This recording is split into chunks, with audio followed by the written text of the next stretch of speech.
Hello, everyone. Today we're going to be talking, I think we're day 18 now.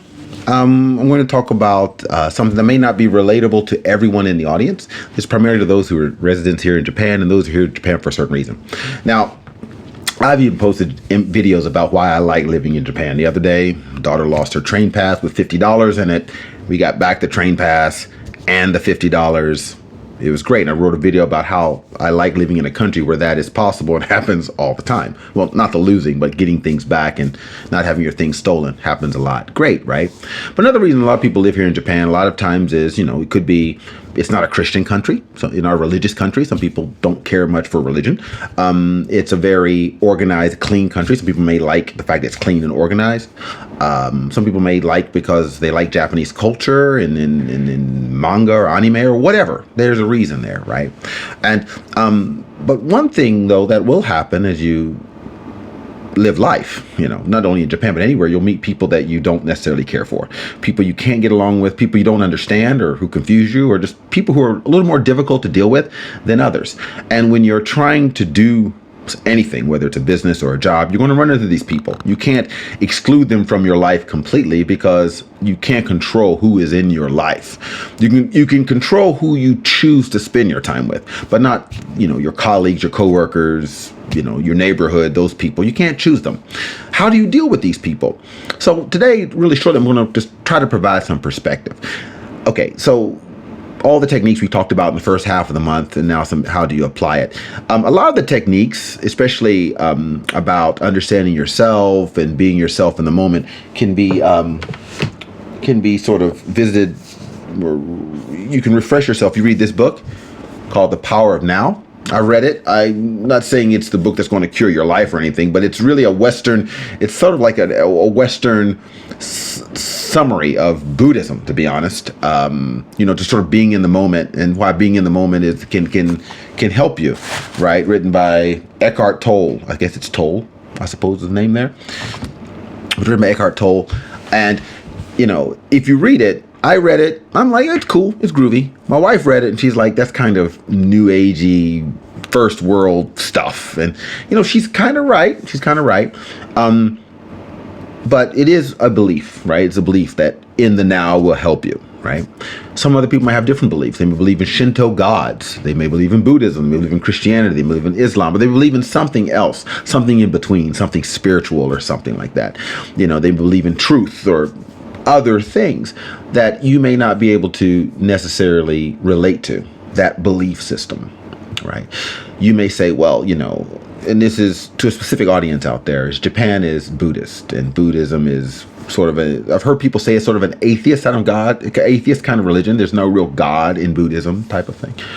I've heard people say that, and that's actually not true. I just wanted to, they think, Buddhism's a little more rational, there's not a lot of crazy beliefs in Buddhism, but I've studied a lot of Buddhism in college, and my ex-wife is a member of Shinyoin, and she gave me this book a long time ago called The Path of Oneness, which is their sort of English translation of Buddhist texts, the life of Buddha, etc. If you read a book like this, what you're going to find out is all of the metaphysical, spiritual, magical, mythical things that you read in biblical text, angels and gods and space and the galaxy and the universe, whatever you may think is in these books, is in Buddhist text. So there is things, the outrageous, even things that a rational mind may say, well, that's mythical or that doesn't make sense, even in Buddhism. So anyway, the reason I'm prefacing what I'm saying there with all of this type of stuff is that if you believe something, we all believe things, believe parts of things or sections of things. They make sense to us because we have a context. Every day, whatever we do sort of builds on that belief system, edifies it, makes it stronger, gives it pillars to make it, to allow it to support our lives. Now, but if you explain your belief system to someone, just the belief system itself, most people would not agree with you. You have two Christians in the room and they can explain what they believe, and it's not going to make sense to either one of them. They're not going to agree, right? But what people can agree on is your motivations, your values, your behavior, your character, which comes from maybe this book, or comes from this book, or comes from any type of book. But in the context, they can understand that. And so that's why I talk specifically about listening to others, observing them. Then you can start to relate, right? Like, someone can tell you, you can watch a Japanese family and you can say, well, they're very different from us. They're not affectionate, etc. But they love their children, right? They wouldn't let you kidnap their children and throw them off a bridge, right? They wouldn't allow you to do that because there's something there. They work very hard. They vote. They get very frustrated because of the way schools treat their kids, etc. They love their children. It's just different, right? The belief system is different. But if you can understand their character, understand the motivations and the drives behind that, you can start to sort of relate and things become less alien. And the irony is, the more things are alien, the more we retreat into ourselves, the more we build ourselves up. We're okay, they're weird. We're right, they're wrong, right? And when you're selling a new idea or a new you, people are going to be resistant. I don't understand that. I don't need that. I don't like that, right? But people have problems. People have needs. If you can link who you are to those needs, what you're doing to those needs, they subconsciously need them.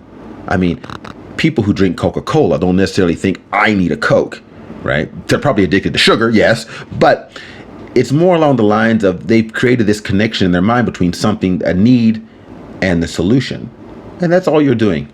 You're slowly over time, hopefully not over years, but maybe weeks, if not months, even days, depending on the type of relationship it happens to be, you build this understanding, this relationship.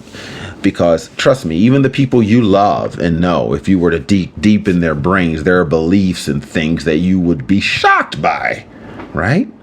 But because you know them, you'll defend them. You'll say, okay, that's my crazy cousin, but that's my cousin. Same thing, that can be true of anyone you see walking down the street. If you can relate to them, you can start to understand. When you start to understand, you can then start to build whatever it is you're trying to build.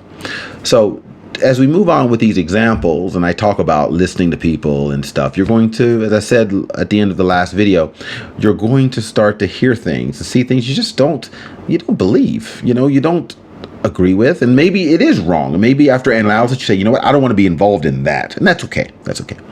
But don't run off immediately. Try to figure out, okay, well, they're a human like myself. They're a person like myself. Find out what you have in common and say, well, if we have that much in common, there's got to be something. There's got to be something there.